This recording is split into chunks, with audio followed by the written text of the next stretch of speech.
Bihar board के जितने भी छात्र हैं जो बिहार बोर्ड से 2023 में, जी हाँ दोस्तों, जो छात्र के बिहार बोर्ड से 2023 में मैट्रिक का बोर्ड एग्जाम देने वाले हैं, यानी कि मैट्रिक बोर्ड एग्जाम देने वाले हैं, उन सभी छात्रों का 26 जुलाई से स्कूल टेस्ट यानी कि फर्स्ट टर्मिनल एग्जामिनेशन होने वाला है। तो सभी छात्रों के मन में एक ही प्रश्न है, आखिर कैसा प्रश्न पूछा जाता है फर्स्ट टर्मिनल एग्जामिनेशन में। तो आज के इस वीडियो के अंतर्गत मैं आप लोग को सोशल साइंस यानी कि सामाजिक विज्ञान का सभी ऑब्जेक्टिव और सब्जेक्टिव प्रश्न करवाने वाला हूं और आप लोग को बताने वाला हूं कि इसी तरह का आप लोग का प्रश्न पूछा जाएगा और निश्चित ही 100% आप लोग को ऐसा ही प्रश्न पूछा जाएगा। जो प्रश्न आज मैं आप लोग को बताने वाला हूं 100% आप लोग को यही प्रश्न ही पूछा जाएगा। तो चलिए बिना समय गवाए ही वीडियो को स्टार्ट करके आगे बढ़ाते हैं और देखिए फर्स्ट क्वेश्चन नंबर पर जाते हैं। देखिए दोस्तों फर्स्ट क्वेश्चन क्या है, फर्स्ट क्वेश्चन देखिए क्या दिया गया। फर्स्ट क्वेश्चन है यूनान के स्वतंत्रता संग्राम में किस देश की पराजय हुई। यूनान के स्वतंत्रता संग्राम में किस देश की पराजय हुई। इसका हो जाएगा ऑप्शन नंबर बी तुर्की। आंसर तुर्की की पराजय हुई थी यूनान के स्वतंत्रता संग्राम में। और देखिए नेक्स्ट है 2 नंबर क्वेश्चन। 2 नंबर क्वेश्चन देखिए क्या कहता है, गेरिबाल्डी पेसेसी क्या था। गेरिबाल्डी पेसेसी क्या था। गेरिबाल्डी पेसेसी एक नाविक था। Option D is right answer, option D.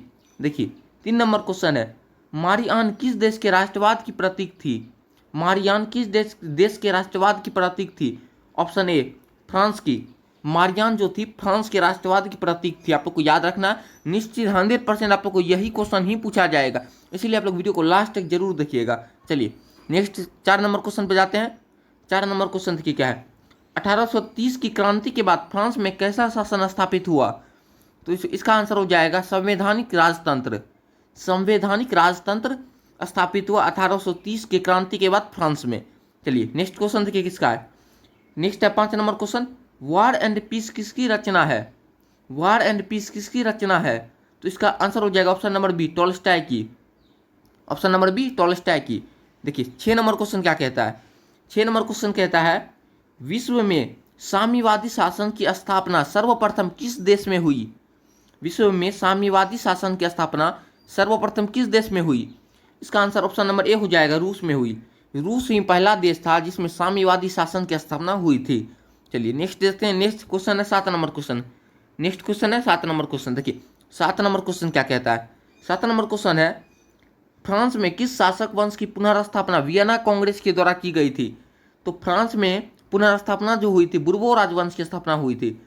Vienna Congress के द्वारा बुर्बो राजवंश की स्थापना की गई थी। आप लोग को याद रखना, option number C right answer. देखिए next 8 number question. 8 number question कहता है, नेपोलियन ने जर्मनी में किस संघ की स्थापना की थी। नेपोलियन ने जर्मनी में राइन संघ की स्थापना की थी। राइन संघ, option C is right answer, Rhine संघ। देखिए 9 नंबर क्वेश्चन कहता है, 9 नंबर, रूस में नई आर्थिक नीति की शुरुआत किसने की थी। तो रूस में नई आर्थिक नीति की शुरुआत की थी लेनिन ने। लेनिन ने, आप लोग पढ़े होंगे अपने बुक में, लेनिन की नई आर्थिक नीति एनईपी। देखिए रूस में नई आर्थिक नीति की शुरुआत किसने की थी। ऑप्शन बी लेनिन ने की थी। देखिए चलिए अब हम देखते हैं।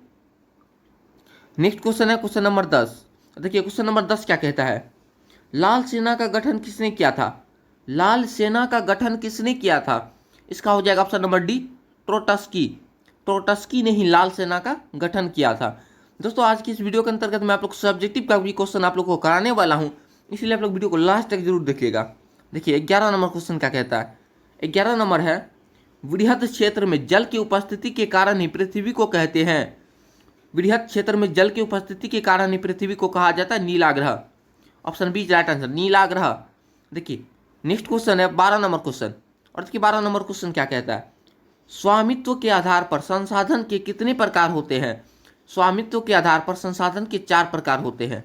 4 प्रकार, निजी, व्यक्तिगत, सामुदायिक, राष्ट्रीय, अंतर्राष्ट्रीय, यानी कि कुल 4 प्रकार होते हैं। और देखिए फिर है 13 number question.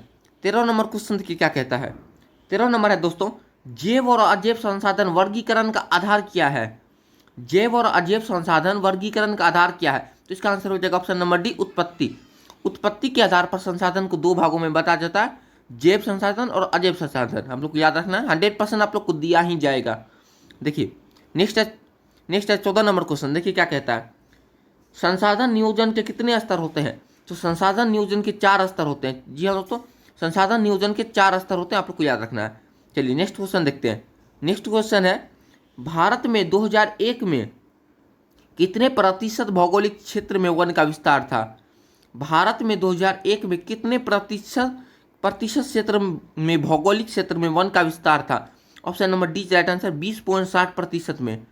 Option number D 20.60% में। आप लोग को याद रखना है 20.60% क्षेत्र में वन का विस्तार था 2001 की गणना के अनुसार। चलिए अब हम नेक्स्ट क्वेश्चन देखते हैं। देखिए नेक्स्ट क्वेश्चन है 16 नंबर क्वेश्चन, और 16 नंबर क्वेश्चन देखिए क्या कह रहा है। 16 नंबर क्वेश्चन है दोस्तों, भारत के किस राज्य में वन का सबसे अधिक विस्तार है? भारत के किस राज्य में वन का सबसे अधिक विस्तार है? ऑप्शन नंबर सी होगा इसका राइट आंसर, मध्य प्रदेश में। भारत के राज्य मध्य प्रदेश में वन का सबसे अधिक विस्तार है। अब चलिए नेक्स्ट क्वेश्चन देखते हैं। नेक्स्ट क्वेश्चन है 17 नंबर क्वेश्चन। 17 नंबर क्वेश्चन है, बिहार के कितने प्रतिशत क्षेत्र में वन का फैलाव है? बिहार के कितने प्रतिशत क्षेत्र में वन का फैलाव है? तो देखिए दोस्तों, बिहार का लगभग 7% भूमि क्षेत्र में वन का फैलाव है, लेकिन ऑप्शन में कहीं 7 नहीं दिया गया है, लेकिन आप लोग को वहाँ 7 दिया जाएगा, इसीलिए क्वेश्चन का ऑप्शन ही गलत है। इसका आंसर हो जाएगा 7%। चलिए हम नेक्स्ट क्वेश्चन देखते हैं। नेक्स्ट क्वेश्चन है 18 नंबर क्वेश्चन, और देखिए 18 नंबर क्वेश्चन क्या कहता है, किस प्राकृतिक संसाधन का भंडार सीमित है? तो खनिज तेल का भंडार सीमित है। खनिज तेल, option number A right answer. देखिए पवन ऊर्जा, सौर ऊर्जा, जलीय ऊर्जा, ये सभी ऊर्जा के नवीकरणीय स्रोत है, इसलिए इसका भंडार असीमित है। ये खनिज तेल जो है ऊर्जा के अनवीकरणीय स्रोत है, इसीलिए इसका भंडार सीमित है खनिज तेल। चलिए नेक्स्ट क्वेश्चन देखते हैं। नेक्स्ट 19 नंबर क्वेश्चन, और देखिए 19 नंबर क्वेश्चन क्या कहता है दोस्तों। 19 नंबर क्वेश्चन कह रहा है, भारतीय कृषि का राष्ट्रीय उत्पाद में योगदान कितना प्रतिशत है? भारतीय कृषि का राष्ट्रीय उत्पाद में योगदान कितना प्रतिशत है? ऑप्शन बी राइट आंसर हो जाएगा 22% है। ऑप्शन बी राइट आंसर 22% है। चलिए नेक्स्ट क्वेश्चन देखते हैं। नेक्स्ट क्वेश्चन देखिए क्या है, 20 नंबर क्वेश्चन है, अखरोटी मिट्टी किसे कहा जाता है? तो अखरोटी मिट्टी भूरी मिट्टी को कहा जाता है, और भी एक दो मिट्टी को अखरोटी मिट्टी कहा जाता है, तो आप लोग कमेंट बॉक्स में बताइएगा। चलिए नेक्स्ट क्वेश्चन देखते हैं। नेक्स्ट क्वेश्चन है दोस्तों 21 नंबर क्वेश्चन, और देखिए 21 नंबर क्वेश्चन क्या कह रहा है। 21 नंबर क्वेश्चन है, भारत में वर्तमान में कितनी प्रतिशत महिलाओं को संसद में प्रतिनिधित्व है? भारत में वर्तमान में कितनी प्रतिशत महिलाओं को संसद में प्रतिनिधित्व है? तो इसका आंसर हो जाएगा दोस्तों 10.86%, 10.86%। ऑप्शन बी राइट आंसर हो जाएगा 10.86%, 10.86% महिलाओं को प्रतिनिधित्व है संसद में। चलिए नेक्स्ट क्वेश्चन देखते हैं। नेक्स्ट है 22 नंबर क्वेश्चन। देखिए 22 नंबर क्वेश्चन क्या कह रहा है, काले दस्ताने और बंधी हुई मुट्ठियां किस शक्ति की प्रतीक थी? काले दस्ताने और बंधी हुई मुट्ठियां किस शक्ति की प्रतीक थी? तो अश्वेत शक्ति, ऑप्शन ए राइट आंसर, अश्वेत शक्ति की प्रतीक थी। चलिए नेक्स्ट क्वेश्चन है क्वेश्चन नंबर 23, स्थानीय स्वशासन की सबसे धरातलीय संस्था कौन सी है? सबसे धरातलीय यानी कि सबसे महत्वपूर्ण और सबसे न्यूनतम यानी कि gram panchayat. Option number A right answer, स्थानीय स्वशासन की सबसे धरातलीय संस्था कौन सी है? तो ग्राम पंचायत। दोस्तों आज की इस वीडियो में मैं आप लोग को जो भी क्वेश्चन और आंसर बता रहा हूँ, आप लोग के फर्स्ट टर्मिनल एग्जाम में भी 26 जुलाई को आएगा ही, यानी कि 26 या 27 जुलाई को आप लोग को सामाजिक विज्ञान का क्वेश्चन आंसर होगा, एग्जाम होगा, आप लोग को ये क्वेश्चन दिया ही जाएगा। और आप लोग का 2023 में जो आप लोग बोर्ड एग्जाम देने वाले मैट्रिक का, उसमें भी सारा का सारा क्वेश्चन आप लोग को दिया ही जाएगा। सारे यही क्वेश्चन दिए जाते हैं दोस्तों, इसलिए आप लोग वीडियो को लास्ट तक जरूर देखिए। चलिए नेक्स्ट क्वेश्चन देखते हैं 24 नंबर क्वेश्चन, भारत में कहाँ औरतों के लिए आरक्षण की व्यवस्था है? तो दोस्तों आरक्षण के लिए व्यवस्था है औरतों के लिए पंचायती राज संस्थाओं में, यानी कि पंचायती राज संस्थाएं में। ऑप्शन डी राइट आंसर हो जाएगा इसका, ऑप्शन डी। चलिए नेक्स्ट आगे का क्वेश्चन देखते हैं। नेक्स्ट है 25 नंबर क्वेश्चन। 25 नंबर देखिए क्या कह रहा है। 25 नंबर है, ग्रामीण क्षेत्र से शहरी क्षेत्रों में परिवर्तित होने वाले स्थानों में स्थापित होती है। ग्रामीण क्षेत्र से शहरी क्षेत्रों में परिवर्तित होने वाली स्थानों में स्थापित होती है, तो इसका आंसर हो जाएगा नगर परिषद। ऑप्शन ए राइट आंसर, नगर परिषद। जो भी ग्रामीण क्षेत्र से शहरी क्षेत्र में कन्वर्ट होता है, जो भी स्थान बदलता है, उसमें नगर परिषद की स्थापना की जाती है। Option A right answer. चलिए नेक्स्ट है 26 नंबर क्वेश्चन, पंचायत समिति का प्रधान कौन होता है? देखिए पंचायत समिति का प्रधान कौन होता है? देखिए पंचायत समिति का प्रधान एक या दो व्यक्ति हो सकते हैं, जैसे मुखिया भी हो सकता है, ठीक है, पंचायत सेवक भी होता है, कभी कभी पंचायत प्रमुख भी होता है। लेकिन जब ऐसा आप लोग को कंडीशन आ जाए, जब तीनों ऑप्शन में दे दिया जाए, तो आप लोग को आंसर मानना है मुखिया होता है। Option A right answer, option A. चलिए नेक्स्ट क्वेश्चन देखते हैं। नेक्स्ट क्वेश्चन देखिए क्या है। नेक्स्ट क्वेश्चन है, निम्न में कौन ग्राम कचहरी, निम्न में कौन ग्राम कचहरी का अंग नहीं है? निम्न में कौन ग्राम कचहरी का अंग नहीं है? तो देखिए न्याय मित्र, न्याय सचिव, सरपंच, तीनों न्याय, तीनों जो है दोस्तों, ये तीनों जो आप देख रहे हैं ग्राम कचहरी का ही अंग है। लेकिन मुखिया ग्राम कचहरी का अंग नहीं है, ये ग्राम कचहरी का अंग नहीं है। चलिए अब नेक्स्ट क्वेश्चन देखते हैं। नेक्स्ट क्वेश्चन 28 नंबर क्वेश्चन, नगर निगम के मुख्य प्रशासक को कहा जाता है? नगर निगम के मुख्य प्रशासक को कहा जाता है तो नगर आयुक्त कहते हैं, नगर आयुक्त कहा जाता है। नगर निगम के मुख्य प्रशासक को नगर आयुक्त कहा जाता है। Option D right answer. चलिए नेक्स्ट है 29 नंबर क्वेश्चन, भारतीय शासन प्रणाली, भारतीय शासन प्रणाली है, भारतीय शासन प्रणाली है तो भारत में जो शासन प्रणाली है वो है संघात्मक शासन प्रणाली। ऑप्शन ए राइट आंसर, संघात्मक। यानी 29 नंबर क्वेश्चन का 29 नंबर क्वेश्चन का आंसर हो जाएगा संघात्मक प्रणाली है। चलिए नेक्स्ट है 30 नंबर क्वेश्चन, और देखिए 30 नंबर क्वेश्चन क्या कह रहा है। 30 नंबर क्वेश्चन है दोस्तों, वर्तमान समय में विश्व के करीब कितने देशों में संघात्मक सरकार है? वर्तमान समय में विश्व के लगभग 25 देशों में, यानी कि 25 देशों में, 25 कंट्री जो है दोस्तों, 25 देशों में संघात्मक सरकार है, यानी ऑप्शन ए राइट आंसर। चलिए नेक्स्ट क्वेश्चन देखते हैं। नेक्स्ट क्वेश्चन है, निम्न में दोस्तों देखिए, निम्न में किस राज्य को एक पिछड़ा राज्य कहा जाता है?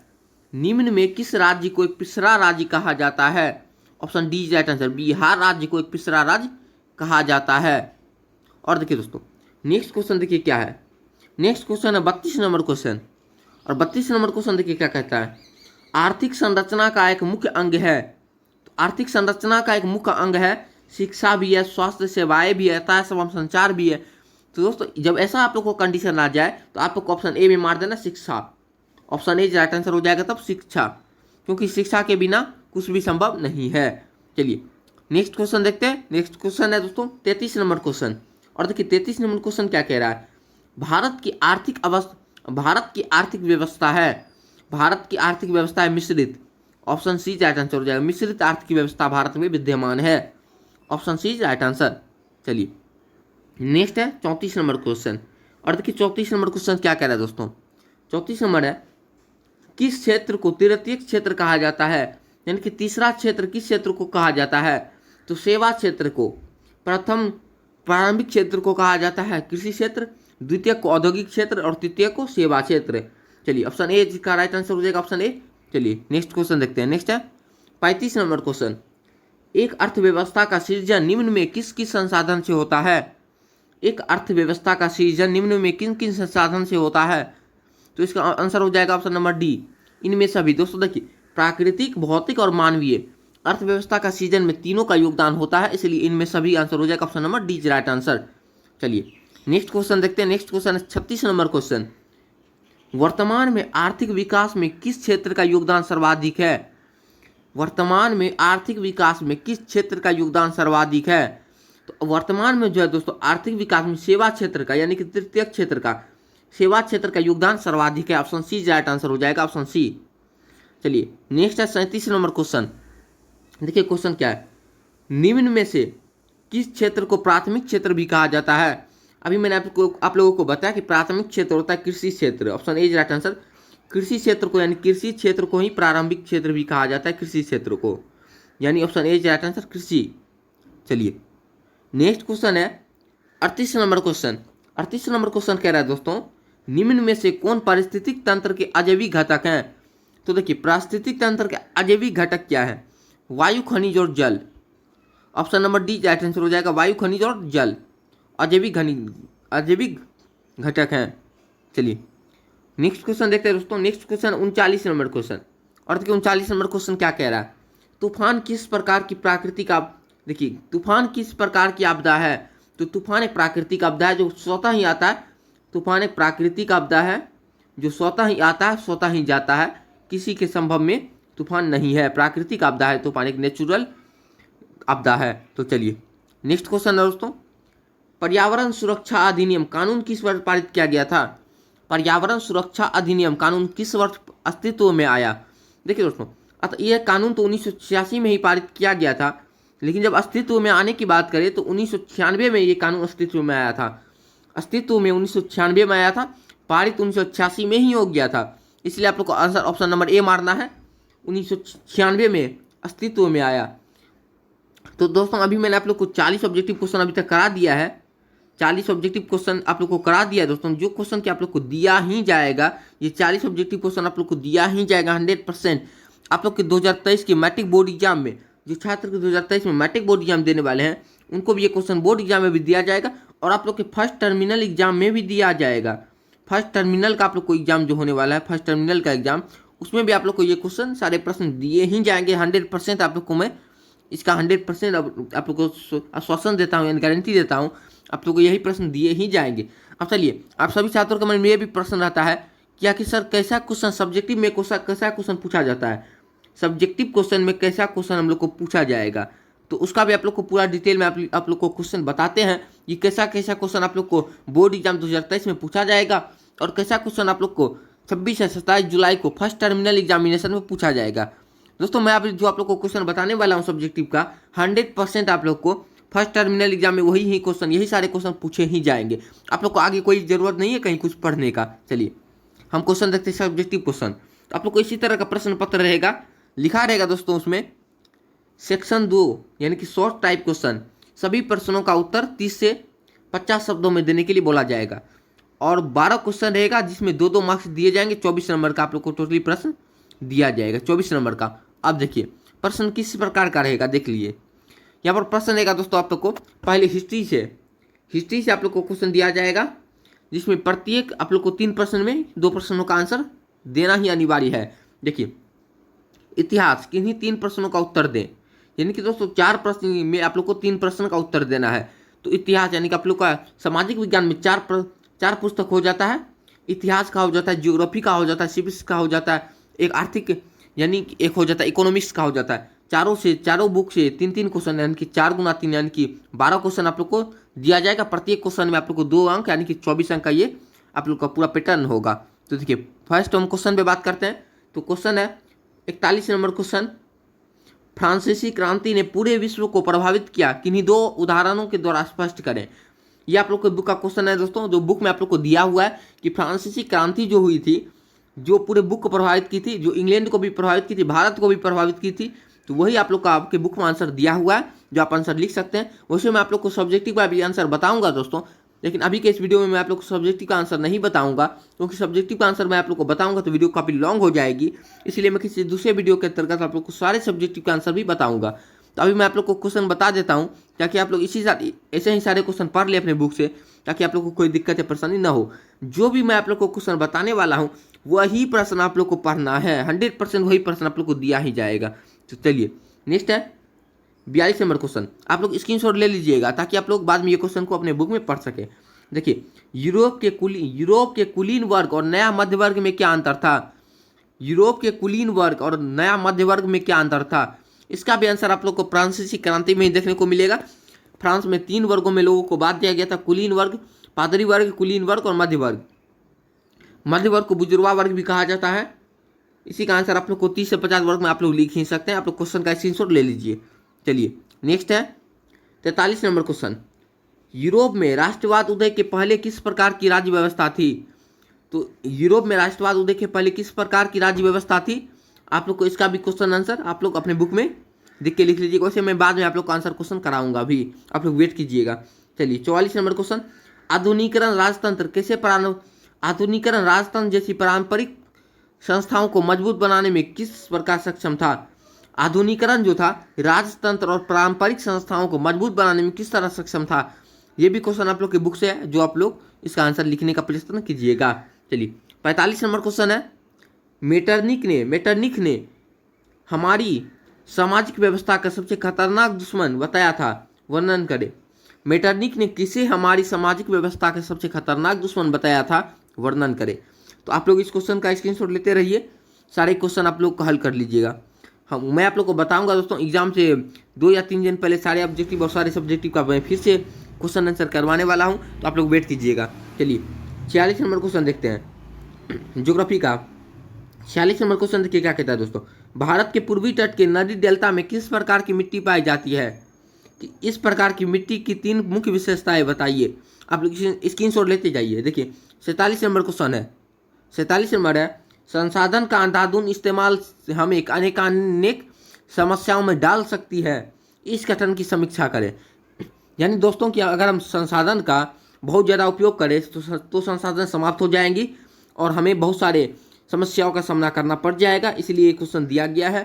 संसाधन का अंधाधुंध इस्तेमाल हमें अनेकानेक समस्याओं में डाल सकती है, इस कथन की समीक्षा करें। आप लोग को इसके बारे में लिखना है। चलिए नेक्स्ट 48 नंबर क्वेश्चन, और 48 नंबर क्वेश्चन कहता है भूक्षरण क्या है? किन्हीं 2 प्रकार के भूक्षरण का वर्णन करें।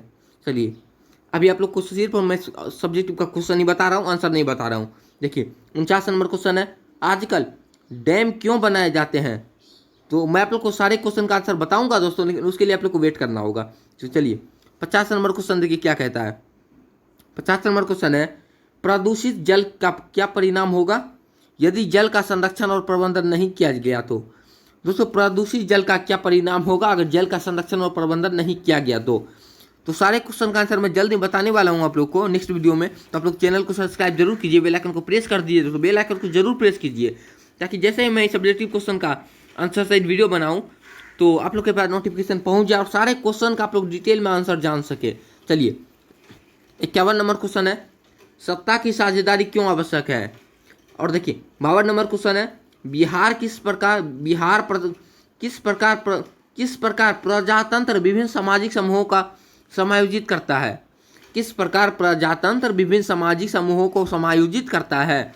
ऑप्शन है इसका 52 नंबर क्वेश्चन है। अब 53 नंबर क्वेश्चन देखते हैं, बिहार में महिलाओं के राजनीतिक प्रतिनिधित्व पर प्रकाश डालें। यानी कि इसमें बिहार में महिलाएं कहाँ कहाँ है, यानी कि संसद में कितना योगदान है, कितनी महिला विधायक है, कितनी महिलाएं सांसद है, इसी के बारे में आप लोग को लिखना है। अब चलिए नेक्स्ट है इकोनॉमिक्स का। इकोनॉमिक्स में भी आप लोग को 5 क्वेश्चन, आप लोग को 3 क्वेश्चन बनाना है। देखिए 54 नंबर क्वेश्चन है, विकास के लिए स्थिरता का मुद्दा क्यों महत्वपूर्ण है? आप लोग स्क्रीनशॉट लेते चलिए, आप लोग सारे अपने बुक में क्वेश्चन को मिला लीजिएगा। चलिए 55 नंबर है, प्रति व्यक्ति आय और राष्ट्रीय आय में क्या फर्क है? आप लोग के बुक से ही क्वेश्चन है। चलिए 56 नंबर क्वेश्चन देखिए, विकास की माप और इसके विविध सूचकांक के बारे में बताइए। सारे क्वेश्चन का आंसर मैं दोस्तों बताऊंगा नेक्स्ट वीडियो में, आगे आने वाले वीडियो में मैं आप लोग को सारे क्वेश्चन का आंसर बताऊंगा। देखिए आपदा प्रबंधन से किन्हीं 2 प्रश्न का उत्तर देना आवश्यक है। प्रकृति के प्रति उपेक्षापूर्ण व्यवहार के क्या परिणाम हो सकते हैं? तो प्रकृति के प्रति उपेक्षापूर्ण व्यवहार के क्या परिणाम हो सकते हैं? और देखिए 58 नंबर क्वेश्चन क्या कहता है। 58 नंबर क्वेश्चन है, जनसंख्या में वृद्धि का पर्यावरण पर क्या प्रभाव पड़ता है? 58 नंबर क्वेश्चन है। और देखिए 59 नंबर क्वेश्चन क्या कहता है। 59 नंबर क्वेश्चन है, स्वच्छ जल एक सीमित प्राकृतिक संसाधन है, टिप्पणी करें। जी हाँ, पृथ्वी के भूगर्भ में जल एक सीमित मात्रा में है, इसलिए स्वच्छ जल एक प्राकृतिक संसाधन है जो समाप्त हो सकता है। सारे का आंसर मैं आप लोग को बताने वाला हूँ नेक्स्ट वीडियो, आने वाले वीडियो में मैं आप लोग को सारे क्वेश्चन का आंसर बताने वाला हूँ डिटेल में। तो आप लोग चैनल को अभी तक सब्सक्राइब क्यों नहीं किए, जल्दी कीजिए। देखिए 60 नंबर क्वेश्चन है, अपने शासन वाले क्षेत्रों में शासन व्यवस्था को ज़्यादा कुशल बनाने के लिए नेपोलियन ने क्या बदलाव किए? हिस्ट्री का ये क्वेश्चन है जो दीर्घ उत्तरीय प्रश्न है, लॉन्ग टाइप क्वेश्चन है। चलिए नेक्स्ट क्वेश्चन है दोस्तों 61, संसाधन नियोजन की क्या आवश्यकता है? आप लोग को लॉन्ग में पूछा जाएगा, जिसका आपको 4 या 5 नंबर आप लोग को दिया जाएगा, 4 से 5 नंबर आप लोग को दिया जा सकता है। तो चलिए आप देखते हैं नेक्स्ट क्वेश्चन, सत्ता की साझेदारी। देखिए दोस्तों इसी में आप लोग को एक और OR में दे दिया, यानी अथवा में दे दिया गया है, वर्तमान में भारत में भू निम्नीकरण की क्या स्थिति है? ये भी क्वेश्चन आप लोग को दिया जा सकता है। दोस्तों मैंने अभी तक आप लोग को जितना भी क्वेश्चन बताया है, ये जितना भी क्वेश्चन मैंने आप लोग को पढ़कर सुनाया है दोस्तों, आप लोग स्क्रीनशॉट ले लिए होंगे और सारे प्रश्न आप लोग का महत्वपूर्ण ही है, सारे आप लोग को फर्स्ट टर्मिनल एग्जाम में 2023 के बोर्ड एग्जाम में दिया ही जाएगा। इसलिए दोस्तों मैं सारे क्वेश्चन का हल भी बताने वाला हूँ, लेकिन नेक्स्ट आने वाले वीडियो में बताऊँगा। इस वीडियो के अंतर्गत काफ़ी वीडियो लॉन्ग हो जाएगी, तो आप लोग चैनल को सब्सक्राइब जरूर कीजिए। देखिए 62 नंबर क्वेश्चन है, सत्ता की साझेदारी सरकार के विभिन्न स्तरों पर कैसे की जाती है? प्रकाश डाले। तो दोस्तों इसका भी आंसर बताने वाला हूँ नेक्स्ट वीडियो में। चलिए अथवा में भी दे दिया गया दोस्तों, अथवा समाज के विभिन्न भाग राजनीति को किस प्रकार प्रभावित करते हैं? समाज के विभिन्न भाग राजनीति को किस प्रकार प्रभावित करते हैं। ये भी आप लोग का राजनीतिक शास्त्र का ही प्रश्न है, जिसका बारे में मैं आप लोग को डिटेल में आंसर नेक्स्ट वीडियो में बताने वाला हूँ। चलिए 63 नंबर क्वेश्चन है, देश के आर्थिक विकास में बिहार के आर्थिक विकास की भूमिका पर प्रकाश डालें। ये आप लोग का इकोनॉमिक्स का प्रश्न है जो लॉन्ग में पूछा गया है। आप लोग को 4 या 5 नंबर इसमें दिया ही जाएगा, 4 से 5 नंबर आप लोग को दिया जाएगा, इसलिए तैयारी बिल्कुल अच्छे से करनी है। चलिए नेक्स्ट क्वेश्चन है, बिहार की आय राष्ट्रीय आय से किस प्रकार भिन्न है, वर्णन कीजिए। बिहार की आय राष्ट्रीय आय से किस प्रकार भिन्न है, वर्णन कीजिए। तो दोस्तों आज के इस वीडियो के द्वारा आप लोग स्क्रीनशॉट ले लीजिए सारे प्रश्न का, आप लोग स्क्रीनशॉट ले लीजिए, सारे प्रश्न का आप लोग स्क्रीनशॉट ले लीजिए। सारे यही प्रश्न आप लोग को दिए ही जाएंगे, इसीलिए आप लोग स्क्रीनशॉट ले लीजिए जल्दी जल्दी। तो आप लोग वीडियो को रोक कर बाद में भी देख सकते हैं दोस्तों, वीडियो अपलोड रहेगा। और दोस्तों नेक्स्ट वीडियो के अंतर्गत मैं आप लोग को सारे प्रश्न, सारे जितने भी सब्जेक्टिव प्रश्न है दोस्तों, सब्जेक्टिव जितने भी प्रश्न है नेक्स्ट वीडियो के अंतर्गत मैं आप लोग को सारे का आंसर बताने वाला हूँ। तो इसलिए दोस्तों आप लोग चैनल को सब्सक्राइब करके बेल आइकन को दबा दीजिए, ताकि बिहार बोर्ड का 10th क्लास 9th क्लास सभी प्रकार के 9th की 6th क्लास से लेके आप लोग को 10th 12th क्लास तक के सारे का आप लोग का पढ़ाई होती रहे। और अभी 10th क्लास का 9th क्लास का फर्स्ट टर्मिनल एग्जामिनेशन होने वाला है, 26 जुलाई से लेकर स्टार्ट होने वाला है। तो आप लोग को सारे क्वेश्चन आंसर मिलते रहेंगे। सब्जेक्टिव का भी क्वेश्चन का आंसर मैं आप लोग को नेक्स्ट वीडियो में दे दूंगा, और सारे सभी प्रकार के सब्जेक्ट का, इंग्लिश का, हिंदी का, सोशल साइंस का सभी प्रकार के सभी सब्जेक्ट का आप लोग को आंसर क्वेश्चन मिल जाएगा। सभी VVI क्वेश्चन भी आप लोग को मिल जाएगा। और अगर आप PDF डाउनलोड करना चाहते हैं तो डिस्क्रिप्शन बॉक्स में आप लोग को लिंक दे दिया गया है टेलीग्राम चैनल का, आप लोग उस टेलीग्राम चैनल पर जाकर PDF डाउनलोड कर सकते हैं सारे सब्जेक्ट का। तो दोस्तों आप लोग चैनल को अभी सब्सक्राइब कर ही दिए होंगे, हमको पूरी तरह आशा है दोस्तों आप लोग चैनल को सब्सक्राइब कर ही देंगे। तो मिलते हैं जल्दी नेक्स्ट वीडियो में सब्जेक्टिव क्वेश्चन के साथ, तब तक के जय हिंद, वंदे मातरम।